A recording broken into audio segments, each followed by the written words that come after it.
ఓం శ్రీ గణేశాయ నమః. శ్రీ సరస్వత్యై నమః. శ్రీ గురుభ్యో నమః. నామధారకుడు, స్వామి, అటు తరువాత శ్రీగురుడు ఏమేమి చేశారో చెప్పండి అన్నాడు.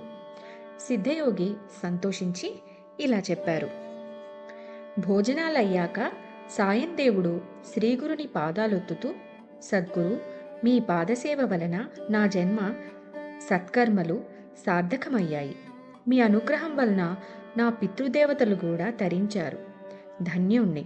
మాయచేత మానవునిలా కనిపిస్తున్నారే గాని మీరు సాక్షాత్తు భక్తులను ఉద్ధరించడానికి అవతరించిన భగవత్ స్వరూపులే. మీ మహిమ వేదాలకే అంతుబట్టనిది. అట్టి మీకు సేవ చేసే అవకాశం నాకు అనుగ్రహించి నా వంశాన్నే పావనం చేశారు.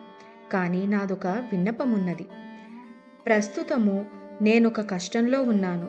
వేరు దారి లేక నేనొక యవనరాజు సేవలో ఉన్నాను. అతడు నరరూప రాక్షసుడే. అతడు ప్రతి సంవత్సరము ఒక బ్రాహ్మణుణ్ణి చంపుతాడు. నన్ను బలివ్వాలని తలిచి ఇంతకు ముందే నాకు కబురు పంపాడు. నేనిప్పుడు అతని వద్దకు వెళ్ళాలి. తప్పదు. నన్ను మీరే కాపాడాలి అన్నాడు. శ్రీగురుడు అతని తలపై చేయి పెట్టి ఆశీర్వదించి, నాయనా, భయపడకు. ఆ యవనుడు నిన్నేమీ చేయలేడు. భగవంతుడు సర్వానికి యజమాని. నీవు అతడి చేత సత్కరింపబడి సంతోషంగా తిరిగి వస్తావు. నీవు వచ్చేదాకా మేమిక్కడే ఉంటాము. దీర్ఘాయుష్మాన్ భవ అని పంపారు. సాయందేవుడు శ్రీగురుని మాటలు విని సంతోషంతో యవనరాజు వద్దకు వెళ్ళాడు. తాను కబురంపగానే రాకుండా ఆలస్యం చేసినందుకు కోపంతో రాజు అతనిని చూస్తూనే లోపలికి వెళ్ళిపోయాడు.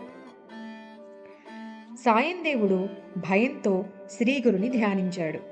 అంతఃపురంలోకి వెళ్ళిన యవనునికి అంతలోనే నిష్కారణంగా భయము, చనిపోతానంత బాధ కలిగి స్పృహ తప్పి పడిపోయాడు. అప్పుడు అతనికి ఒక స్వప్నం వచ్చింది. ఒక బ్రాహ్మణుడు అతనిని ముక్కలు ముక్కలుగా కోస్తున్నట్లు కనిపించింది. విపరీతమైన బాధ కలిగింది. అతనికి స్పృహ వచ్చేసరికి తాను చేస్తున్న హింస ఇతరులకి ఎంత బాధాకరమో తెలిసి వచ్చింది. పశ్చాత్తాపంతో అతడు బయటకు వచ్చి సాయందేవుని పాదాలపై పడి, అయ్యా, మిమ్మల్ని నేను పిలిపించలేదే, మీరు ఇంటికి వెళ్ళవచ్చు అని వస్త్రభూషణాదులతో ఘనంగా సత్కరించి పంపాడు. సాయందేవుడు శ్రీగురుని కృపకు పట్టరాని ఆనందంతో త్వరగా తన గ్రామం చేరి శ్రీగురునితో జరిగిందంతా చెప్పాడు. ఆయన సంతోషించి, నాయనా, మేము పుణ్యతీర్థాలు దర్శిస్తూ దక్షిణ దిక్కుగా వెళ్తాము అన్నారు.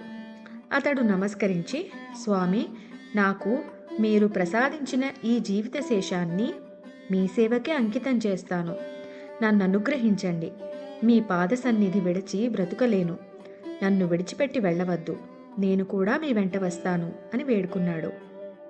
శ్రీగురుడు, నాయనా, నాకు ఆత్మసమర్పణం చేసుకున్నావు. నీ అభీష్టం నెరవేరుతుంది. మేమొక పని మీద వెళ్తున్నాము.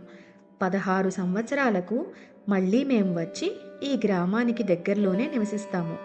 నీవప్పుడు సకుటుంబంగా వచ్చి దర్శించుకోవచ్చు. అంతవరకు ఇక్కడే సుఖంగా ఉండు అని ఆశీర్వదించి శిష్యులతో కలిసి పాదచారి అయి అనేక పుణ్యక్షేత్రాలు దర్శిస్తూ వైద్యనాథం చేరారు. అక్కడ ఆయన కొంతకాలం గుప్తంగా నివసించారు. అది విని నామధారకుడు, స్వామి, అప్పుడు శ్రీగురునితో అనేక మంది శిష్యులున్నారు కదా, వాళ్ళెక్కడున్నారు?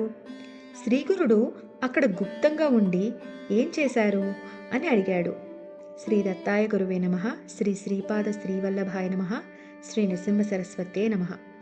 14వ అధ్యాయం సమాప్తం.